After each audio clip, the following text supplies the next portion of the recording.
Okay. Here we go. Uh, First of all, thank you all for being here. It's a pleasure to, be here after, long years of hard work of creating, a business that is trying to help Brazil, is trying to help Bitcoin solidify and be, the asset that we all believe in and the asset that we all love and the technology that we hope will bring a better world for us and for our children and for everyone that we love. So I wanted to take a time to introduce Preston Pysh. He is the founder of the Investors Podcast, which is a really good podcast about investment. And I totally recommend that you go, and listen to it, and you go and follow it because it's really, really good. So I wanted to give him a little bit of room to tell you all a bit about himself, give you a little bit of an intro, and then we'll take it from there.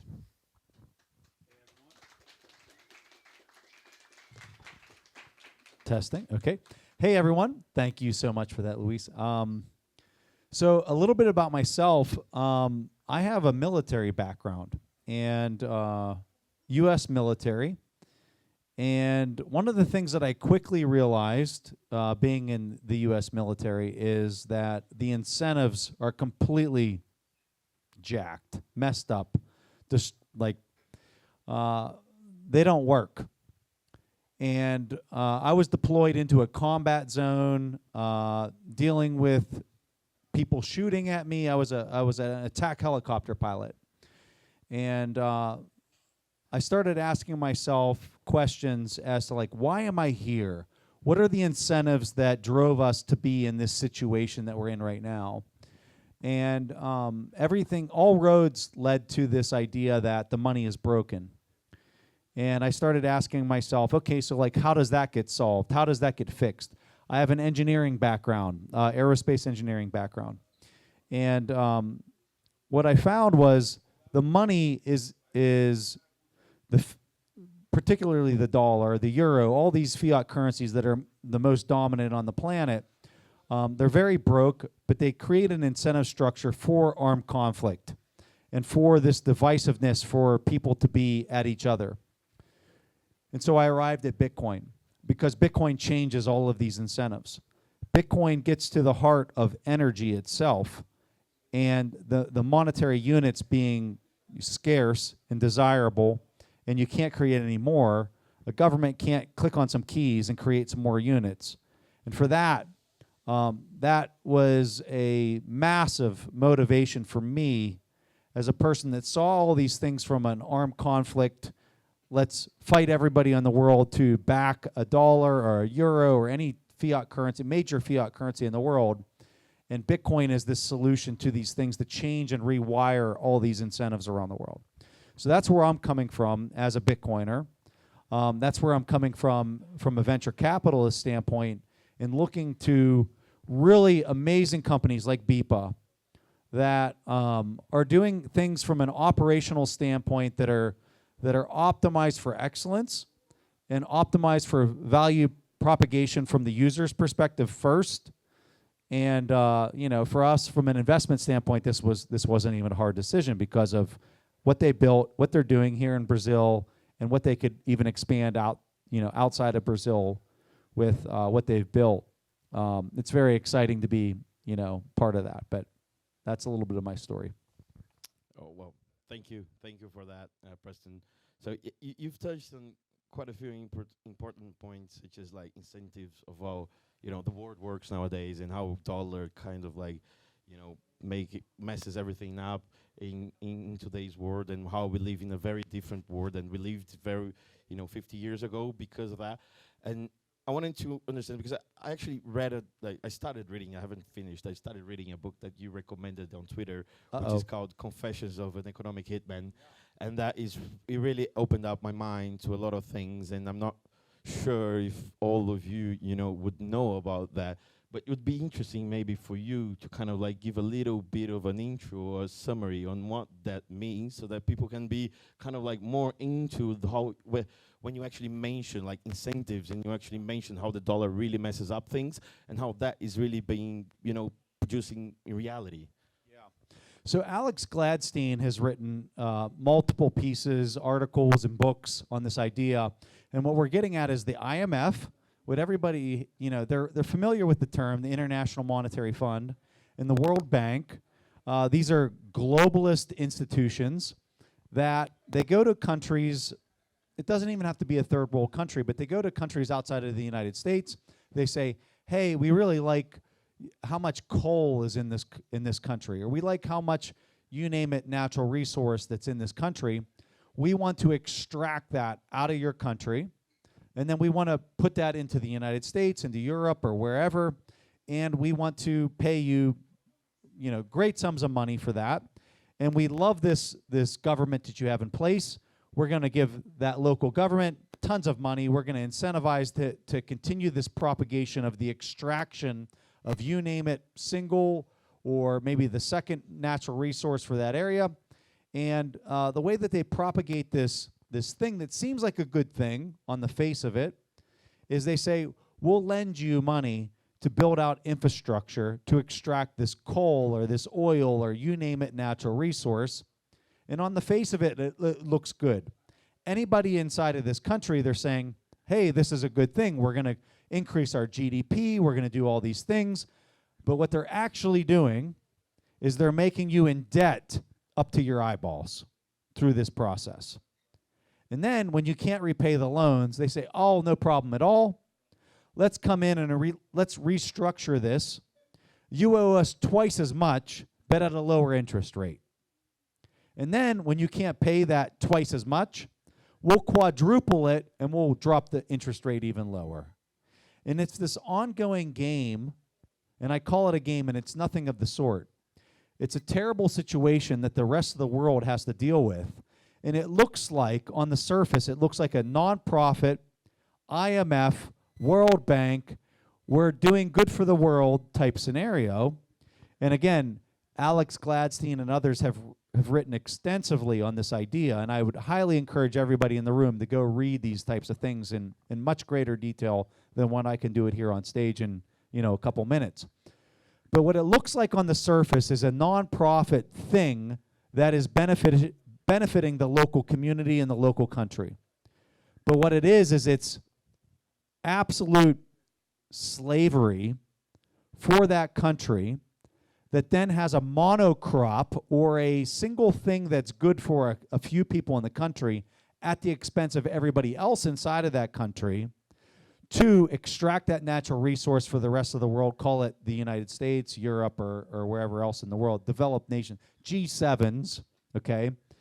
And they benefit from that extraction and that very low cost of that natural resource at the expense of everything else that could happen inside of that jurisdiction or that local area. If you don't allow this to happen, you have a homeostasis of activity that's happening inside of that local region that isn't polarized into coal production or, you name it, oil production or whatever that abundance of the natural resource is for that country that they're extracting out. You actually have it more beneficial for the collective of that region. And this is an idea that I think, because it's such a big idea and because it's lost on so many people, because it's so obscure and obfuscated away, it's very difficult for people that are looking at it without a deep understanding of the economics or the commodities. Like, a lot of people don't understand like the local commodities and what's the word I'm looking for? The nuance of that. It's lost on a lot of people inside of that local jurisdiction. But that's what's playing out on a very large global scheme, and it's very dangerous. And when you play this out over 5 years, 10 years, 20 years, it can be destructive to that local economy at the benefit of the United States and Europe and some of the G7 countries that are benefiting from getting this natural resource, call it oil, coal, or whatever, at a very cheap price. Well, thank you for that intro. It's really, it's very important that we all learn about this, because this is like something that is kind of like hidden away, and nobody knows it until you actually go do your research and do some reading and read the right sources. you can, eventually figure it out how the actual economy works, and bringing into that perspective of how things work nowadays, and how do you see Bitcoin helping people in all those countries or everywhere else, in this kind of scenario, because it all feels like hopeless. Like it feels hopeless. Like you're like there's like this huge country or these huge like G7 nations with armies and the biggest guns and like really powerful guns, and they can just off someone as they want. And then you're like, how can I myself make a difference? And then we all hope that maybe Bitcoin is part of that. And we wanted to understand from your perspective, like how do you see Bitcoin like being having a place in this world nowadays? In short, I would just say that Bitcoin rewires the incentives. So if you're a productive member of society, and let's say I'm providing a product or a service to you, sir, and it actually makes you more efficient. You're able to do something faster, more productive, right? You should be rewarded for that. In today's society with fiat currencies, what happens is, depending on how close you sit to the money printer, let's say I'm there clacking on some keys and I can just create another billion units. If you're my friend, I can push those billion units to you first, regardless of whether you're productive or not, because you're my friend, okay? And then it gets distributed down from there. But what Bitcoin does that's so different than anything else is because it's grounded in energy itself, and you can't create more of it. Regardless of how well I know you, that's what changes everything. Is because the incentives to acquire this Bitcoin is you have to be more productive. You actually have to add value to another person first before anything else.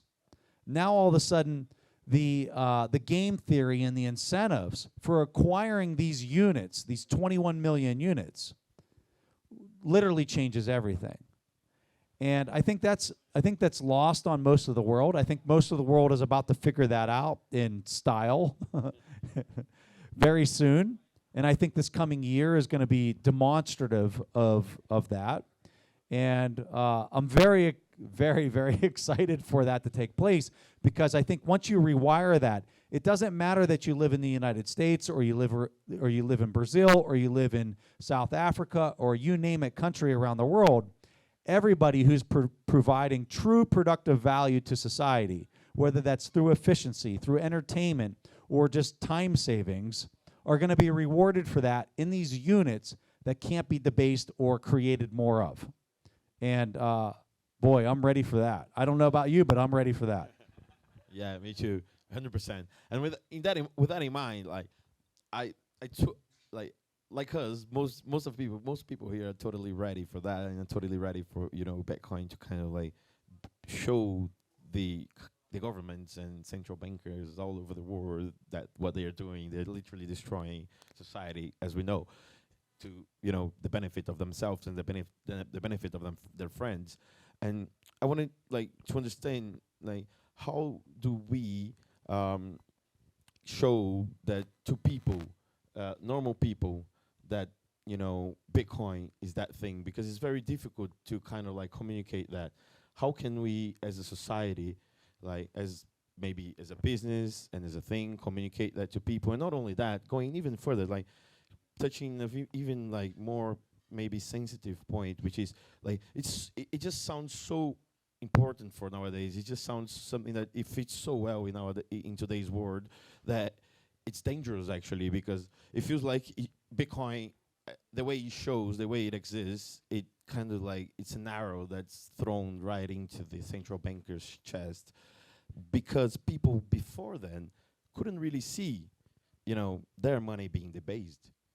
It took quite a while. Only really well-educated people who could really do the math could do that.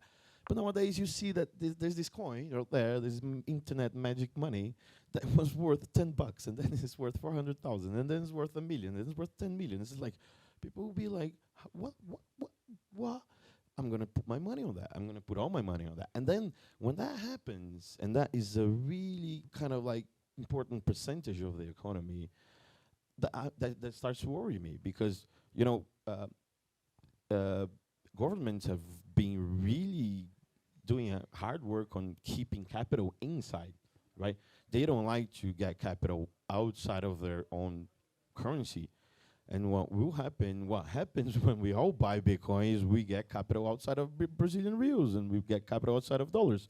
And then when that happens, and that starts really being something that's meaningful in the economy, like how can we maybe how do you see we prevailing in this really powerful, against this really powerful other being, which is governments, not just here, everywhere? There's a saying in Bitcoin that it's an intelligence test. And I truly buy into this. Having been in the space for a decade at this point, one of the things that I've noticed about people that you find in the room with you is they're kind of they're very deep critical thinkers. And, Bitcoiners will often say, why aren't more people figuring this out? And what I would say is it's very complicated to deeply understand this, because you have to really kind of understand so many different facets of engineering, economics, game theory.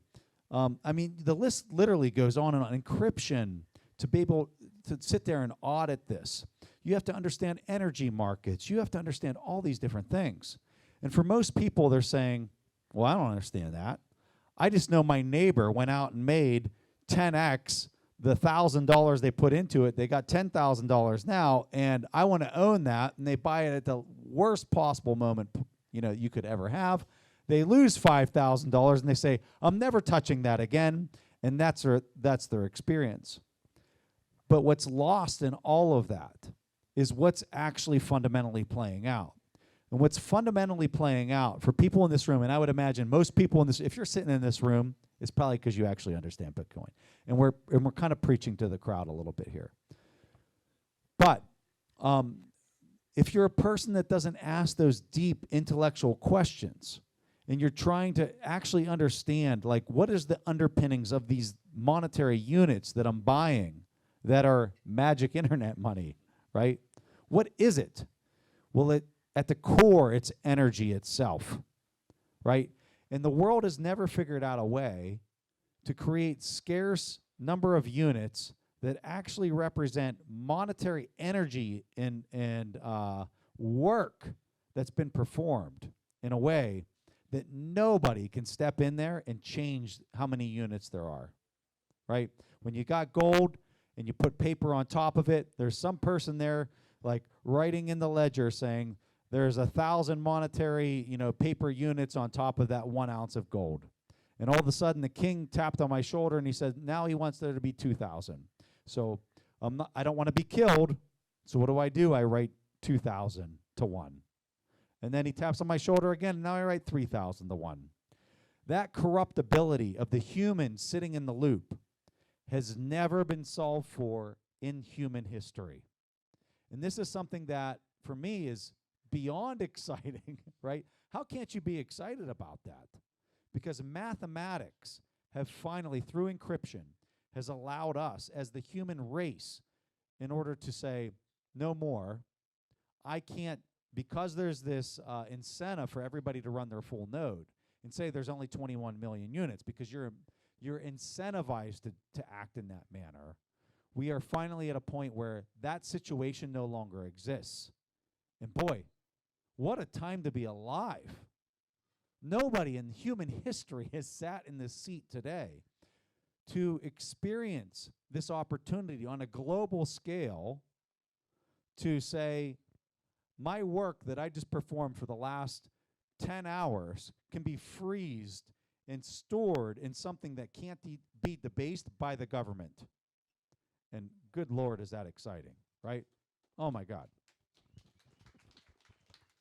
Wow, that is totally exciting. But then it gets to my second point and the second question, which is it just fits so well into nowadays world, into today's world, into a world where we have central bankers literally stealing people's money, stealing people's wealth all over the world, not just here in the United States, in Europe, everywhere. And then how they still got the power, right? They still kind of like own the government in a way or another, or the government owns them. They do, okay, but as somebody who's sat in this space for the last decade, do they? Because from my vantage point, when you're banging out 50% annualized, like you're murdering it, right? But the challenge that a lot of people have is that 50% annualized looks like this, okay? And most people can't stomach that. But if you can, and you're sitting back and you're saying, hey, that's a wild ride, that's not pleasant to experience. It's like a roller coaster ride. You're like, damn, that was fun, but it was all over the place. But if you can do that because you actually have backed up what it is that you've invested in with deep intellectual knowledge, and you actually know what you own, and you're compounding at 50% annualized, you're looking at the central bankers and you're saying, yeah, go ahead, do whatever it is you're doing. I'm along for the ride. It's all over the place, but I'm murdering it.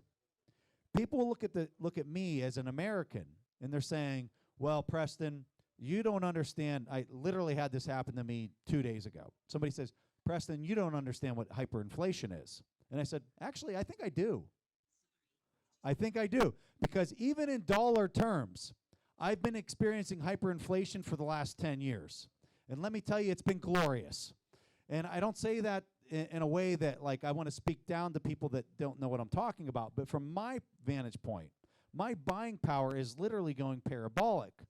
I can go out and I can afford whatever. And I'm not saying that in a way that I'm trying to sound egotistical. It's just mathematics. Okay? I can only imagine what that would look like for somebody in Zimbabwe, let alone how I'm looking at it against the US dollar.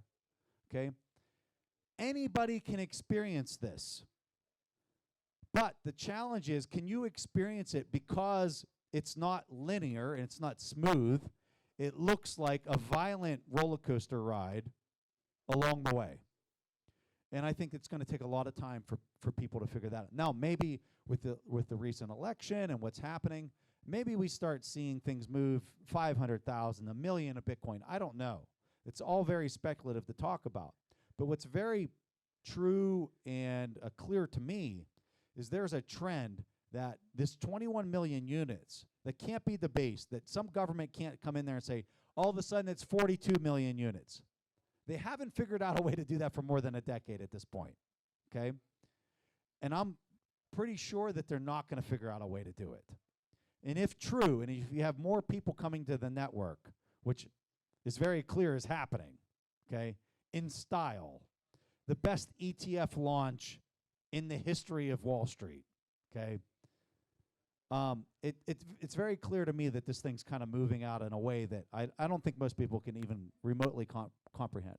And then do you think that, you know, having now that kind of demand and that kind of demand in kind of like the main financial market in the world, such as, you know, the United States, BlackRock having, you know, kind of like quite a bit of stake into it, do you think that gives Bitcoin a bit of defensibility against like governments that will not like it in the future? Because, you know, it's happened in the past. They've already taken gold out of people.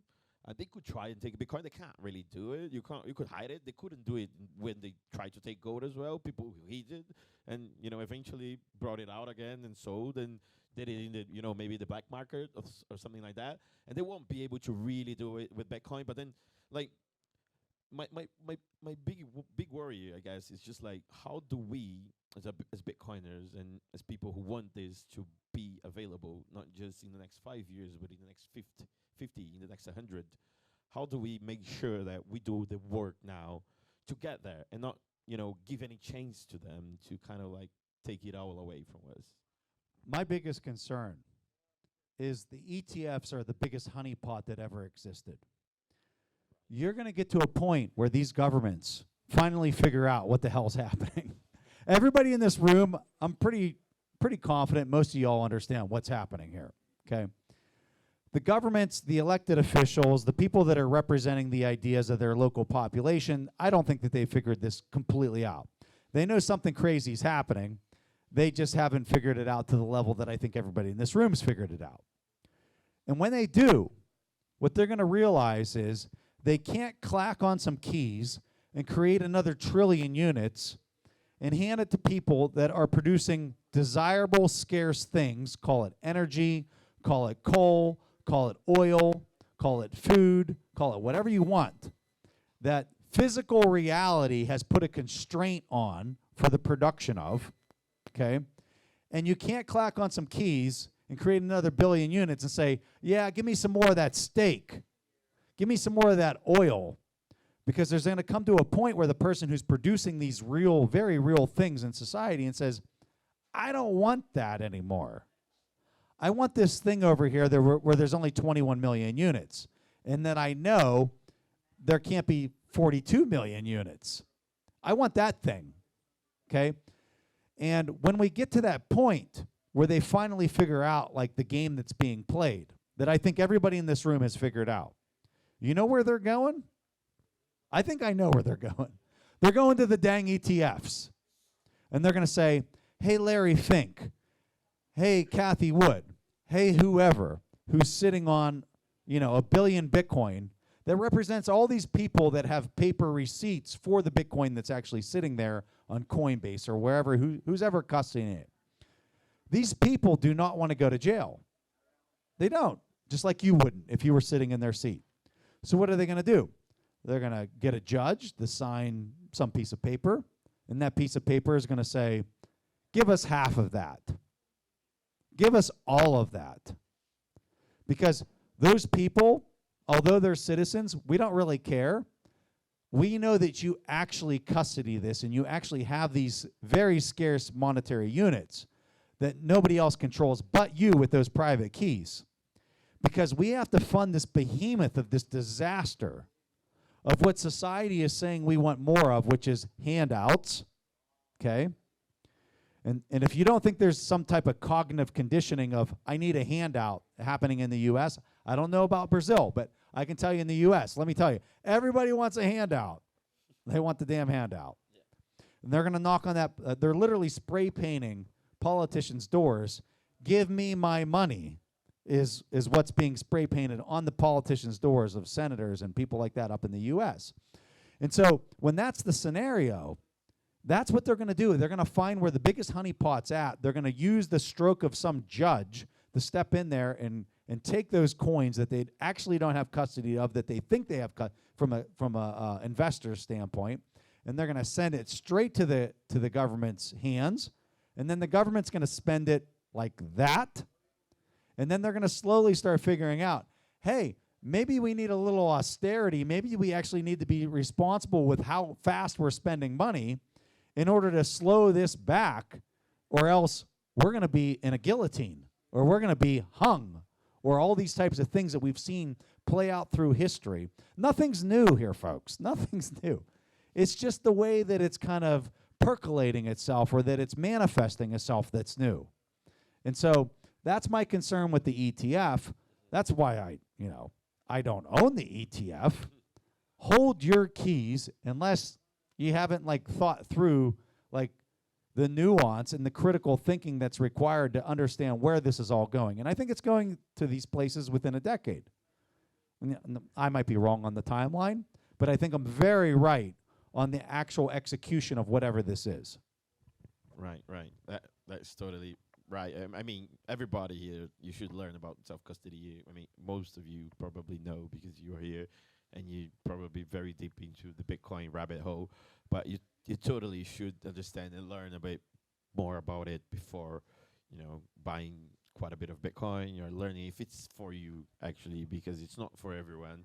But, I mean, then with that in mind, would you say that, wouldn't that be a very kind of uncool in terms of politically kind of move? Because I mean, United States is a democracy, right? You've got to get elected, you've got to get votes, you got to get in.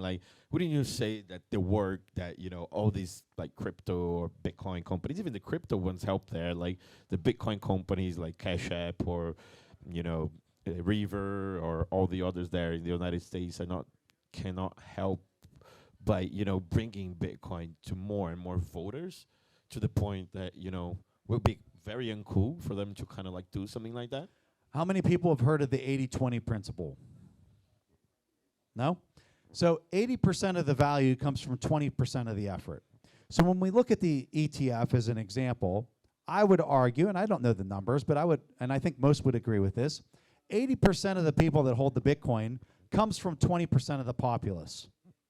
So when you're looking at that math and you think about like what's politically popular, you have 80% of the population that doesn't own anything, and if they do own something, it's a pittance, so it might as well be zero, okay? And those are the people that hold a majority or own nothing, and the 20% owns everything. So what will be politically popular according to voting? Well, the numbers are skewed massively, okay? And if we even pull on that thread further of people that are self-custodying versus the ones that bought it through the ETF, I would argue the numbers are even more dramatic, okay? So from a politician's standpoint, if I'm a politician and I'm working through my personal incentives of re-election, that's my number one incentive, I can basically rob this treasury on the IBIT or you name it ETF, and at the end of the day, I'm really not robbing that many votes. But I'm capturing a ton of value to pay off bills that people that, let's say I'm from Russia, let's say I'm from wherever, and I'm providing physical desirable things, I can pay for that in Bitcoin through this ETF by basically robbing it, and I'm not pissing off that many voters, at least initially, okay? Now, you start doing this for 3 to 5 years, then we're talking maybe a different scenario. But initially, I don't think that you're going to piss off that many voters based on the math and based on what my expectations of like normal distribution of math is for the 80-20 principle, which is repeated all throughout human history. Yeah, I totally get that. But I mean, even if you literally own nothing of the entire like economy, let's say you're like a poor guy with which owns like $1,000 of Bitcoin, and then the government goes away, goes on, and it's like, yeah, no more, you don't want it, that's mine. You know, I'd still be pretty pissed. You know, even if that doesn't mean much in the whole economy, and you know, it means more for that 20% people. And then like, when you say that, you know, it's happened in Brazil before, like where the government's just said, oh well, that's, you know, that's your savings. No more. That's mine now. Bye bye. And you know, people did not like that, and they still remember to this day that fact. And you know, many people still hate the government to this day because something like that ever happened to them and to their families. And I imagine when the government goes to an ETF and says, "Yeah, well, that's taking that, reallocating that capital," that ETF goes to zero, right? You're taking the capital, you're taking the Bitcoin out of it. It goes to zero. There's unless they kind of like hide it away or kind of like make magic money like they usually do with dollars or any other fiat currencies where like they don't exist anymore. That ETF is going to zero. If it's going to zero, I mean, in today's world, it will be a big news. The challenge that you have, and when we and what we're effectively talking about is a debt jubilee. So anybody who's studied history, they're familiar with debt jubilees and how anybody who is a lender in this basically gets wrecked, and the people that are the beneficiaries are the ones that borrowed against the lenders. What I think is going to happen, and what I was describing earlier, is what I think is most probable, not what I think is most advantageous. And there's a big difference between those two things. And I think what's going to happen is exactly what I described. And I think very quickly the population is going to say, hey, this isn't fair. Like, this is really screwed up. And what's really interesting about Bitcoin is this is a global situation. This isn't a local, I'm in Brazil and we have this horrific currency and it's terrible, and the rest of the world is oblivious to the trials and tribulations that we're dealing with. This is a global scenario. And this is playing out across every country, all around the world. Why do you think people are talking about World War III so much? It's because everybody is in this boat, that they're dealing with currency debasement on horrific scales, and there's countries that are going to get this very right. Look at El Salvador, right? Perfect example. They understand what's playing out, and they're playing their hand the best that they can. You have other countries that have been the massive beneficiaries of dollar dominance. Call it the United States, call it the EU, you name it, right? They've benefited from this tremendously. That's their biggest Achilles heel. That's their biggest weakness, is that they've been a beneficiary of these policies. And so, are they going to be the last to figure it out? Well, we'll see. Most likely, if I was a betting person, I would say they probably are. Okay? But that doesn't mean they will. It comes down to leadership. It comes down to people that can kind of look at these scenarios. And perfect example. And I'm not a big Donald Trump. I'm very politically agnostic, to be honest with you. But Donald Trump coming into office and being elected this week, I think is enormously beneficial to Bitcoin in the United States. You get more leaders that are embracing this technology and saying, hey, I think this is a good thing. Those countries are going to benefit from this technology over others. And we are truly in a game theory playing out on a global scale. And I don't know that this has ever happened on a global scale like we're seeing right now in human history. And again, going back to my point, what a time to be alive. How exciting to be a Bitcoiner in this day and age when the entire global settlement layer, which used to be U.S. Treasuries, is getting completely flipped upside down. And I'm obviously of the opinion that it's going to be Bitcoin. And if you're there now, today, I can't even imagine what that buying power is going to be for that person that has leaned into that position, hasn't sold because of volatility, and has actually doubled down on their position size because of their conviction and their deep understanding of what's playing out. Yeah, totally. And that, I mean, I think it's very important, like, to point out what you said in terms of we live in a global world, and if that ever happens to the United States, it's totally different. For example, when, like, in the 80s or in the 70s, United States used to ban something, and then like 2 weeks later, the news would come to other places, and people freak out, be like, "Oh my God, they banned this. We might as well do it as well, we've got to do it. They've done it." Like, and that happened to many, like, substances, many things all over that we take it for granted. But in today's world, things are just very, very connected. And if the United States all of a sudden decides, you're like, "Oh well, we are going to fight Bitcoin to the teeth, and we're going to ban it, and we're going to take it out for everyone." And I mean, there's just other places to live. There's just the places that you could have your Bitcoin on, and it's going to work because they got internet. Unless the United States is to ban everybody from using the internet. From a U.S. standpoint, I would argue that's what you just saw in the last administration. For the last 4 years, what you were just describing was combative. We don't want this. We want traditional banking to prevail. We want the U.S. Treasury market to be the base layer of how all savings are, retained within anybody's balance sheet. And I think now you're about to go from a 180 flip from what that environment is. And what I think is so demonstrative of that is even through that period of time, Bitcoin did quite well. Like we held, maybe people didn't think we were going to go down to 16K per USD per Bitcoin, but that's where we went on this last cycle, which was lower than what I ever thought it would go. But it still keeps ticking on.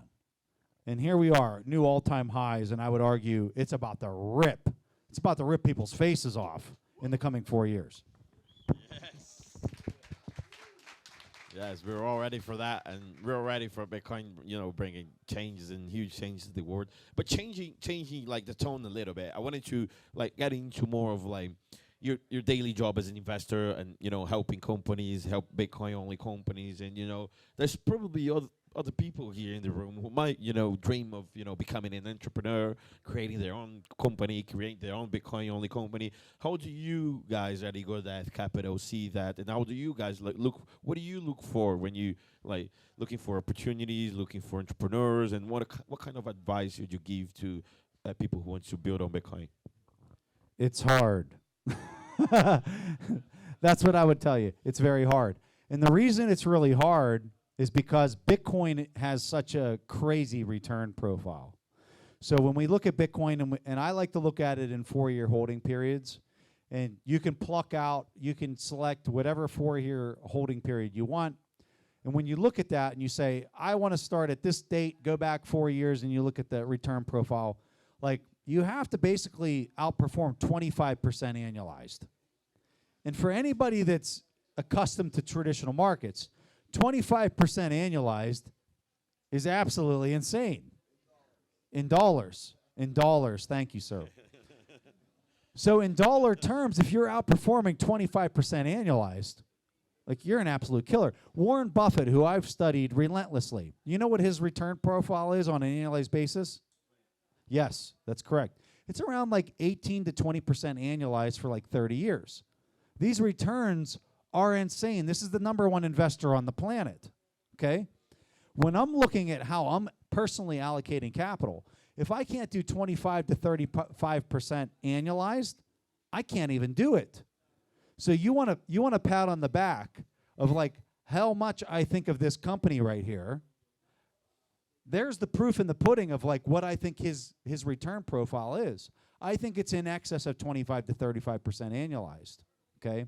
Which is, how can you get any more of a compliment than that, right? So these are the things that I think, it's basic economic calculation. Most people in the world today, you know what they would tell you that their hurdle rate, this is a hurdle rate. Like, at a risk-free rate, what can I return money at? In the world today, overnight money, 3-month money, it's about 5% is what traditional Wall Street bankers would tell you that their hurdle rate is. Mine is 7 times higher than that, okay?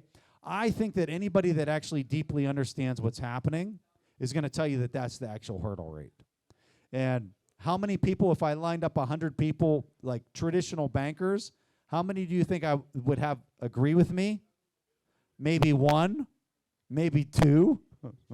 It seems like Larry Fink's kind of coming there, right?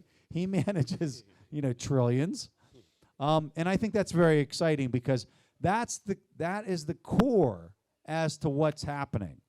So when we talk about price manipulation, here in Brazil, I think everybody here will understand that.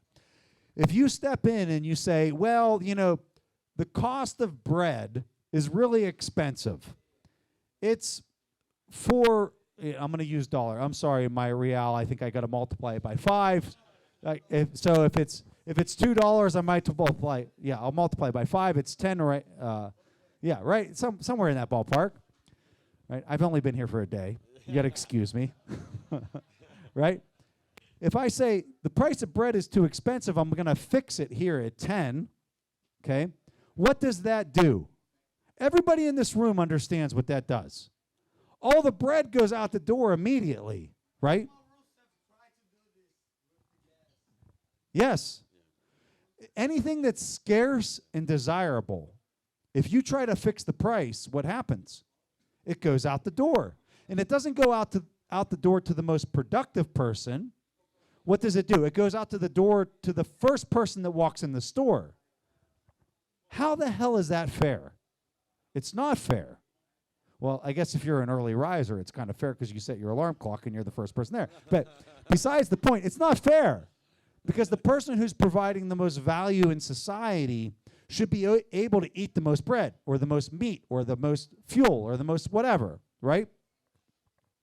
When you fix the cost of capital, so I'm going way upstream to that idea. When you can fix the cost of capital, what you're effectively doing is you're not just fixing the price of bread, you're not just fixing the price of oil, you're fixing the price, you ready for this? Of everything. Okay?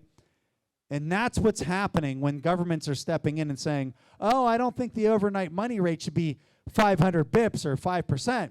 I think it should be 4%, or I think it should be 3%. It's all horseshit. It's all bullshit. And what they're doing is they're saying, I think I should be able to control the price of everything by fixing these rates. Bitcoin comes in with a sledgehammer and smashes this idea to pieces. And it says, no, the overnight rate is 25 or 35% on an annualized basis. And let me tell you, nothing smashes government's control over fixing the price of everything so that the person who just arrived at the bread store faster than you did no longer can do that. And if you're more productive and you're adding more value to society, guess what? you're the person that actually gets to consume more than the person who just arrived first. And boy, if you think I'm not here for that, I'm here for that. I haven't really experienced that firsthand, but I've studied enough things to know how real that is and how people around the world have been dealing with this from time immemorial, right? And boy, are we here for that as Bitcoiners. Yeah, totally. Yeah, totally. Thank you. Yeah, I mean, we as Brazilians know quite a bit about, living through hyperinflation. And maybe not all of us here in this room, because it probably happened when, most of us were quite young and we're not even born. But we still live with the consequences of it, of what we see in our daily lives, right? Like everybody, maybe when they're young, their family used to go to the market and buy everything all at once. Or even to this day, many people do that. They go to the market and they just buy everything all at once because that's how they've been doing it for all along. And it's really important, like for us, Bitcoin really can help you eventually improve your, purchasing power and then bring that. But then, like we see that, Bitcoin has all these beautiful and big promises. It really is a kind of a general purpose technology where you can use it to many kind of things. But, we're still seeing it mostly for a store of value. People are using it for a store of value, and they are not using it for other things other than that. And then, like, what do you see will be, like, the next step of Bitcoin? Because I imagine there will be more things coming around. What do you, as an investor, see happening? And would like to see it as a user as well, next wave of Bitcoin adoption? So, how many people in here are familiar with Roger Ver? Right? This is the common case of a person who just doesn't understand the order of operations. Okay? His idea that Bitcoin can be used as payments is correct in theory, but drastically wrong on the timeline and the order of operations of when it plays out. Okay? When we think of technology, anybody read the book by Kevin Kelly? It's called What Technology Wants. One of the best. I'd probably put this in like the top 10 books of all time that I've ever read. And what this book gets at is technology manifests itself in certain periods of time. You can't have a cell phone in your pocket without tons of different technologies that preceded the ability to like compress and make it all interoperable to get to this point, okay? Bitcoin is very similar in that respect. And it's all software, and I think a lot of that gets lost on people. But if I was going to very simply describe what the order of operations are for Bitcoin, it starts off as a store of value technology, and then it slowly migrates over to this payments technology much later in its life, okay? And people that might be looking at this, they're actually maybe speaking more to their own bias as to what it is they want Bitcoin to be today versus what it actually is based on what the rest of society needs it to be. So today, if you're a Michael Saylor in the world and you had, you go back to 2020, what was Michael's biggest issue? He had $500 million sitting on his balance sheet. He didn't want to put it in U.S. Treasuries because he could actually do the math and look at how much debasement was going to have to take place. And he's saying, well, I'm going to get destroyed on a real basis by owning anything at this point because equities were priced at 2.5% to 3%. Fixed income was priced at 50 bips. And he's looking at how much the U.S. is going to print, and he's saying they're going to have to print at 800 bips, and I'm going to get my face ripped off. So what in the world do I buy with this $500 million sitting on my balance sheet? And what a person who's extremely intelligent, and that's Michael to a T, he's saying, well, the only thing I can possibly own with my $500 million is this obscure network that can't be debased because you got these psychopaths that are running their own nodes and like everything that we all know in this room, and he buys Bitcoin, okay? And now look how that's paid off for him. You took a company that, I don't know what the market cap was back in 2020, I would guess $2 2 billion to 5 billion, somewhere in that ballpark. And now today it's $45 billion, and it's outperformed NVIDIA, and it's literally the number one equity out of the entire S&P 500. And what has he done from an operational standpoint? He's done nothing. Thank you, sir. You deeply understand this. He's done nothing. He still makes the exact same amount of money that he made 4 years ago, which is about $75 to $100 million a year, okay? Which might sound like a lot of money to people in this room, including myself, but from an operational standpoint and on a per share basis, really isn't all that much, okay? But how in the world did he outperform the number one AI chip on the entire planet, which has growth that looks like, you know, the most insane chart you've ever seen in your life from an investment standpoint? He has outperformed that with a company whose top line revenue has gone literally like a flat line, like a dead patient, okay? And he's done it because he deeply understands how broke the money and the currency is and how these governments have to continue to debase from here on out, okay? And that's a huge, huge idea. Now imagine mixing this with a company whose top line isn't going flatline, but is even like slightly going up or aggressively going up. What do you get in that scenario? Well, they're going to rip Michael's MicroStrategy's face off, right? But it's taking time. These ideas are super deep. You have to be a deep critical thinker. You have to understand many different facts. Like we said earlier, you have to understand a lot of different things in order to wrap your head around this. But these are some of the things that I think, honestly, I think in the coming year are going to be case studies at Harvard, at Yale, at all these major institutions. And if it isn't, they're going to get their faces ripped off. Because this thing's moving out whether they like it or not. It's just a fact of the matter. Yeah, 100%. Sorry, let me ask you a question here. Great to talk to you here, Preston.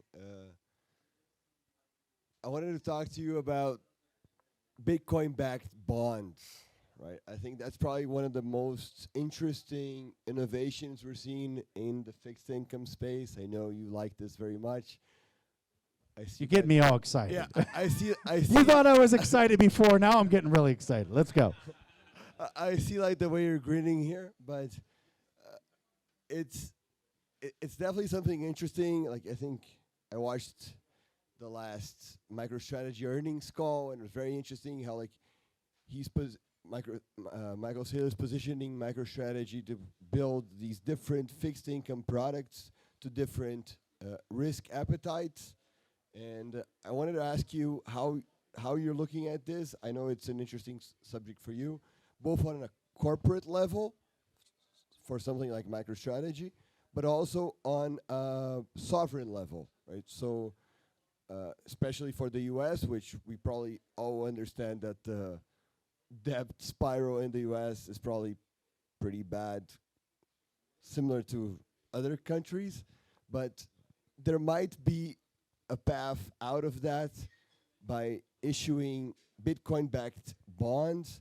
And we're starting to see that in some of the Trump and Cummings positioning of using Bitcoin to pay down debt positions in the US.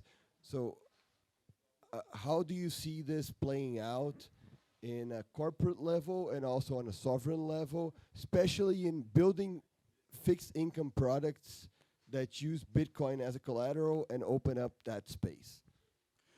So this question here, let me just say, this is a top-notch, like level 10 question that like gets me very, in fact, I can barely sit down right now. I'm so excited about this question.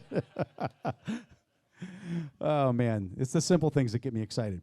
So 2 parts, right? The corporate side and then the sovereign level side of fixed income. So a lot of people don't understand the fixed income market. They're very accustomed to stocks, but fixed income, it's just, hey, I lend out a bunch of money, I get coupons back, I receive money back for what I borrowed, and then I get the principal back, and that's the end, and it's that simple. So few people realize that MicroStrategy fixed income, the convertible debt market of these bonds that Michael issued, are the best performing fixed income literally on the planet. Literally outperformed Bitcoin itself. Okay? So this is a market that today is accustomed to, if you're a fixed income, if let's say you work on Wall Street, you know what's exciting for these guys? If you work on Wall Street and you're in fixed income, you know what's exciting for them? Banging out like 6%. Okay? That's really exciting for these guys. You know what they're banging out on the MicroStrategy convertible debt? In excess of Bitcoin's returns, which we already said were like over the last 4 years, over 35%.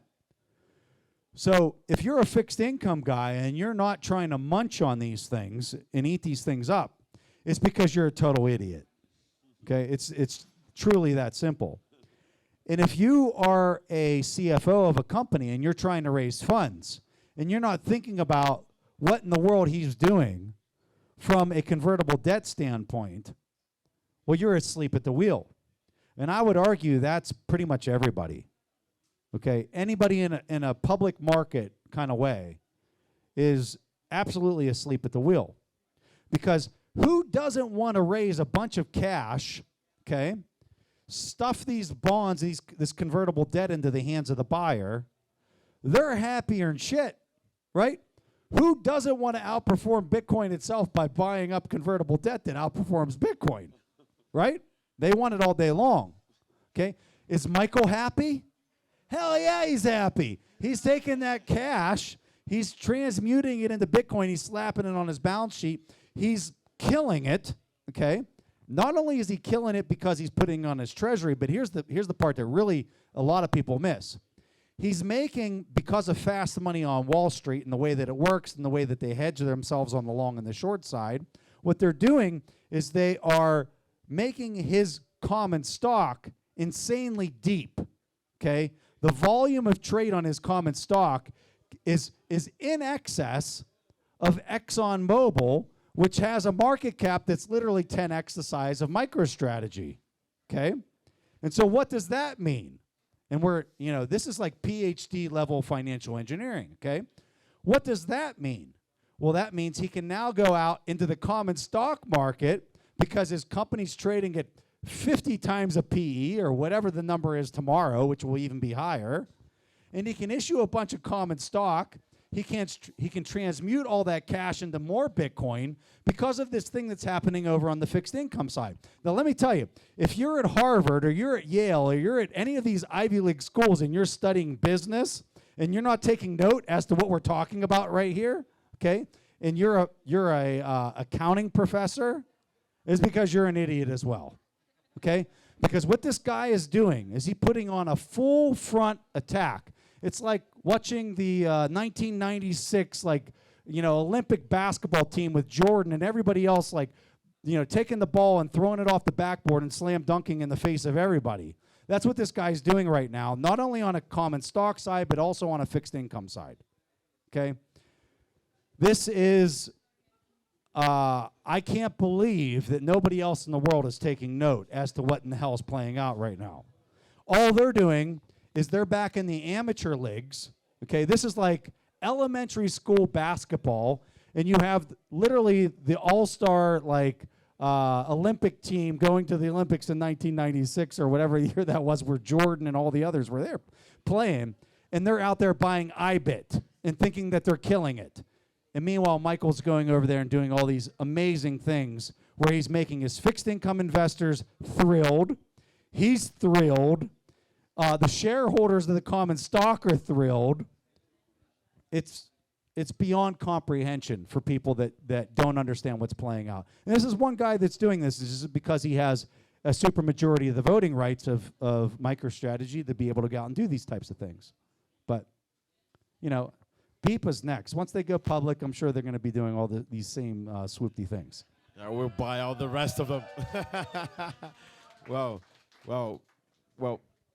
this was amazing.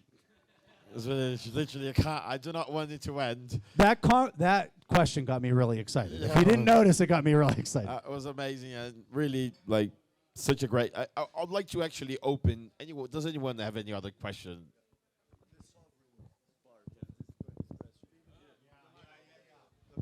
This is that's such a good question.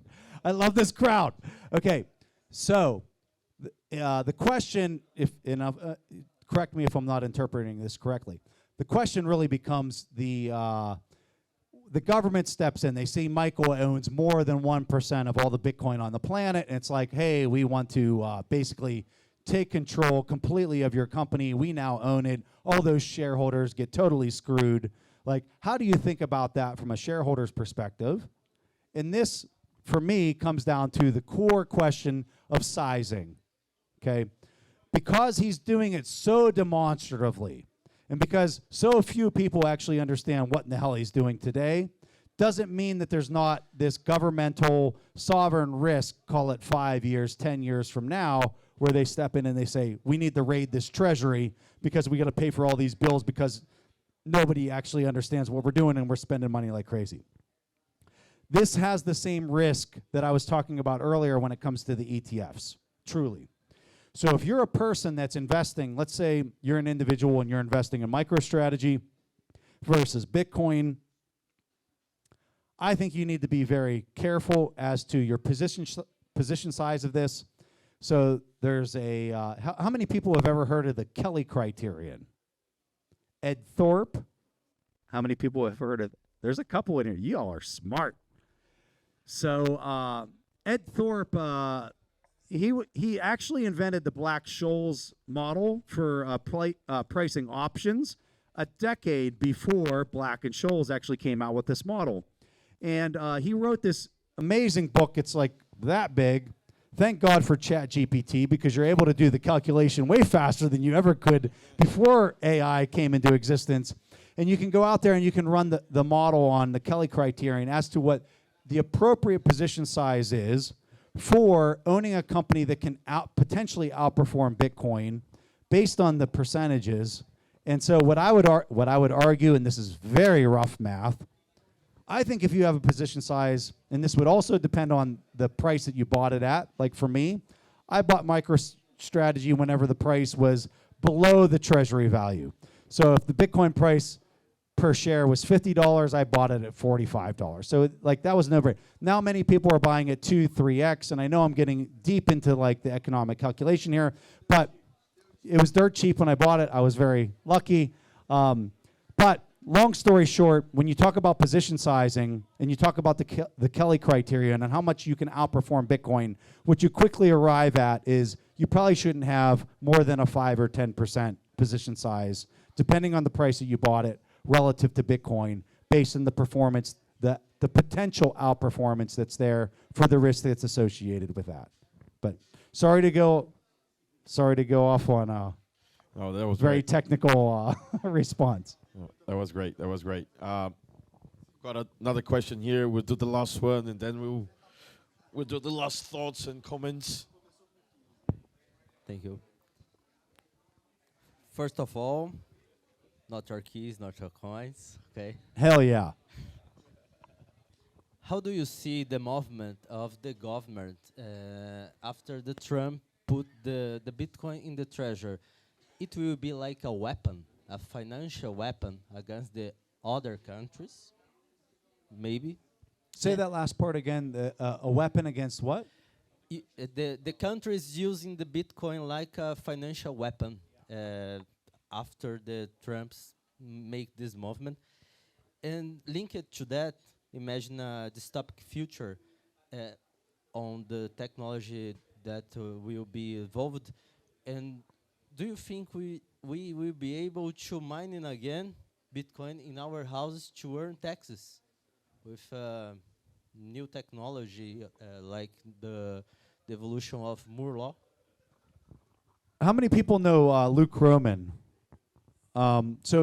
This is one of my favorite economic thinkers, and he has the saying that the greatest export that the United States has ever had is the U.S. Treasury and the sovereign debt of the United States. That's the true export of America. And so going to your point as to a country that is playing by, you're being forced to play actually by rules that can't be manipulated. So imagine all of us are playing a game of basketball on a court. and the refs or the referees that are like calling the game, I come up and foul you, and you can't even get the shot off. But the referees never call the shot, and they never say, you fouled, okay? What does that incentivize? It incentivizes the next time we're on the other side of the court, you're just going to hit me even harder. And so you create this incentive structure that to cheat is to be rewarded. Now, let's say that the refs are forced to call every single foul, and they can call it perfectly. So you go up for a shot, you make the shot, and I slap your hand, and the ball misses the hoop, and the refs have to, because of mathematics, call the foul. Okay? What does that do to rewire everybody on the court as to how they're playing this game? All of a sudden, everybody's saying, well, hell, I don't want to, like, accidentally foul somebody, because if I do, I am penalized for that action. This is what Bitcoin does. Today, I would argue the fiat system incentivizes players to just clobber the other person. The harder you hit them, the harder you make them lose the ball with no whistle or no foul, the more they're rewarded. And Bitcoin literally flips that on its head because of how it rewires incentives. Nice, nice. Well, we'll go for the last question. This is the absolute last one. Not, got more. Bring it on, baby. Let's go. Oh, my God. So, hi again, Preston. About pretty straightforward. Auto-clustering is a beautiful thing, but what the hell Michael Saylor said that thing about us being crypto anarchists and etc. What do you think about the Saylor statement about us being a bunch of crazy anarchists for having auto-clustering? So I can't put words in Michael's mouth, right? But this is what I would say to you. If you're Michael and you're sitting on over 1% of the Bitcoin supply, and you can kind of play out where things go next, going to what we were talking about earlier, where the state's going to come in and, you know, institutionalize his company as a government entity. All of a sudden, you're going to start going out there and you're going to start saying things that maybe are more aligned with what they think you're going to do or what you think they want you to say versus what you're going to actually do. And I have no idea what he actually believes. I know he came out with another statement a couple days later saying, you know, basically backstepping some of those comments. And I would like to think that that's what his personal position is, but I can't speak for him because I don't know what his actual position is. But I would like to think that he aligns with a lot of people in this room. And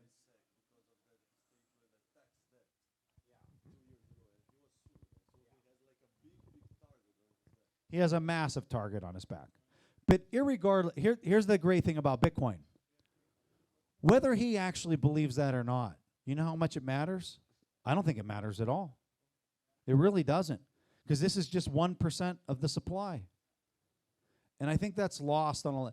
Sure, he's a very influential, inspirational figure and all these other things, but at the end of the day, does it really matter? I don't think it does. And you want to speak to the true power of Bitcoin? I think it's that. It's that even though Michael Saylor just announced he's going to buy $42 billion worth of Bitcoin over the next 3 years, it doesn't matter. It doesn't. It honestly doesn't matter. And you talk about something that's really powerful moving forward. I think that's it. Hey Preston, me again. So on the long end treasury yields, like how people are starting to lose faith on them. Maybe you can talk to us a little bit on how governments or even corporates can use Bitcoin to gain more credibility on that long end of those bonds. especially the U.S., I'd say, like as we move into more common Bitcoin-backed bonds, maybe that can be used to control that long part of the yield curve. Maybe that might be an interesting weapon or interesting So movement. this is turning into a conversation, very, esoteric. Love it. No. I love these this topic. How many people understand the conversation? Okay, let me try to just frame it for folks. 30-year money, right? If I lend you money for 30 years, you should expect this much return for 30 years versus I lend you money for 1 month, it should be down here, correct? Because if you're going to lock up your money for 30 years, you should get way more return on that, correct? Right? Everybody's nodding, right? Yeah. That's not how things work today, believe it or not. If you lend, as a sovereign, even as the U.S. government, if you're lending out money for 30 years, the yield isn't here. The yield is actually down here. And if I lend out money for a month, it's giving you this high of a return versus 30 years. Makes no sense whatsoever. That's how screwed up the natural, and I'm using air quotes, free and open market is for 30-year money. And this goes to his point. He's saying, how can we fix this open cost of capital for long duration issuance? And so why is that even important? Let me start there. So if you're a company, and let's say you're building a product or service, and you're saying, I want a fixed rate for 5 years or 10 years for this widget that I'm going to buy from you, okay? A lot of the times the company is saying, I can't deal with the risk of all the price of the components, all these pieces and parts for this component that you're building. And so I want a 10-year contract that's in firm fixed price terms that when I buy processor X, it costs me $10, okay? I don't want to have to pay $15 for the processor 3 years from now. So you go into what's called a firm fixed price contract, and long duration money, 30-year money, 10-year money, 20-year money, is what's driving the premium of what you would pay above this, okay? And so this is the heart of his question. And what I would argue today, already, right now, whether people believe this or not, long duration issuance of debt is dead. The U.S. government alone, let alone these other countries with like shit currencies, like we're not even talking what their long duration yield issuance is. The U.S. alone is a broke market for long duration 20, 30-year money because there's no buyers. And why is there no buyers for long duration money? The reason there's no buyers is because they can't figure out how much the U.S. is going to debase the underlying dollars. So how are they issuing new debt? They're issuing it at 3 months, 1 month, 1 year, somewhere in that ballpark that's very short duration. And that's the only thing they can issue because that's the only buyer that exists on the planet. How many people are talking about this in traditional, you turn on CNBC, you turn on Bloomberg. You know how many people are talking about this? 0. Thank you very much, sir. 0. How important is this when we're talking about, going back to this idea that I talked about earlier, is the cost of capital. If you can control the cost of capital, you're fixing the price of everything on the planet. And there's no more important rate than long duration money rates, okay? Because that's what firm fixed price contracts are based on. And that's where, when you talk about billion-dollar deals, you know where they're priced? In firm fixed price long duration deals, okay? Few people know this because few people deal in these types of markets. But let me tell you, the billion-dollar deals are priced. You want to go work for Apple and price out what an iPhone, component is for the next 5, 10 years? You better believe they're thinking about the long duration yield curve and the price of money. This is how they think. And that makes up 80% of the prices of things with 20% of the effort, going back to this idea of the 80-20 principle. So his question, and I'm sorry it's taking me so long to get here, but there's a lot. This question goes very deep, okay? how can you fix the cost of capital for long duration issuance with Bitcoin? And I would, I had a conversation with Paulo Arduino from Tether, and I asked him this exact question. And I said, Paulo, what would it take for the US government to issue something that's 10-year, 20-year, 30 years in duration? Let's say they back it with 2% Bitcoin or 3% Bitcoin.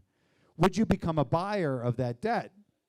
Because as everybody knows, he's squatting on 120 or 130 billion dollars worth of US treasuries that are less than 1 year of duration.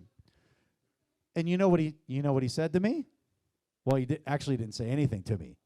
He laughed in my face. He just laughed at me. And you know why he laughed at me is because he can go out and buy 3-month money, three-month notes, and collect 5% interest to the tune of $120 billion. So you can do this math really quickly, right? That equates to $6 billion annually, if not more, if the interest rates go higher, which they potentially could, for literally just buying these treasuries and issuing tokens, basically tokenizing sovereign debt, U.S. sovereign debt. And he's being rewarded by the tune of $5 to $6 to $7 billion annualized for tokenizing it and making it saleable. Okay? This number is so massive. So few people understand how big this number is. This number is so big that it exceeds the profit margin, you ready for this? Of BlackRock. Okay? Which is a company or a bank, a traditional bank, that is a fractional reserve bank. Imagine only having 1/10 of your issuance and being able to collect profits off of 1/10 of what you actually possess. And this guy over here that's fully backed is exceeding their profit margin. So if you don't think change is upon us in traditional banking, and I didn't really answer your question, but him laughing in my face was basically the answer to the question is why would I go out on the risk curve of collecting 2% backed 30-year U.S. bonds when I can just buy 3-month bonds at a 5% interest rate and not have to worry about any of this?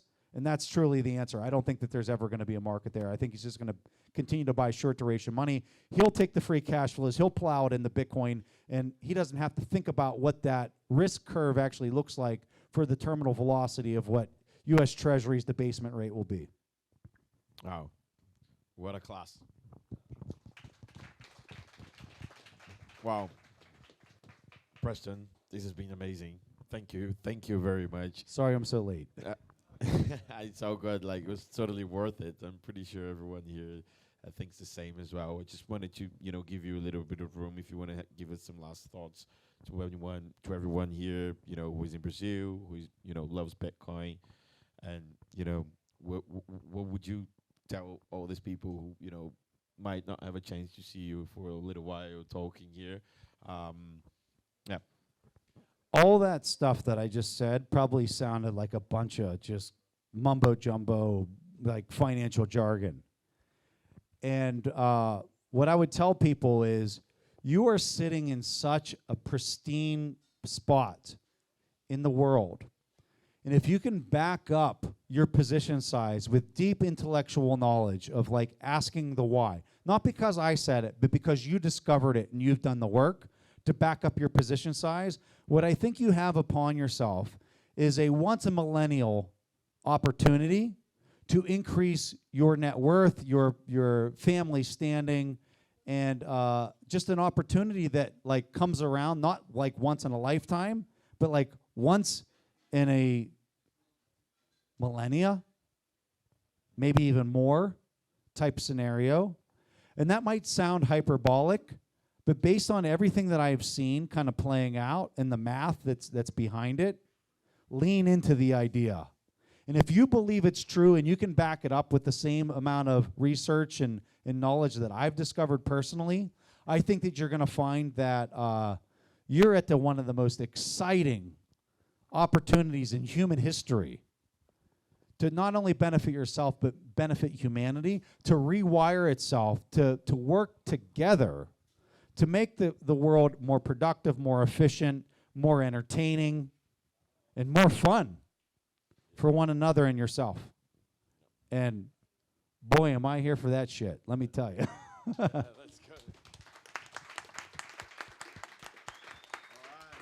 Uma salva de palmas para Preston Pysh, todo mundo. Thank you very much.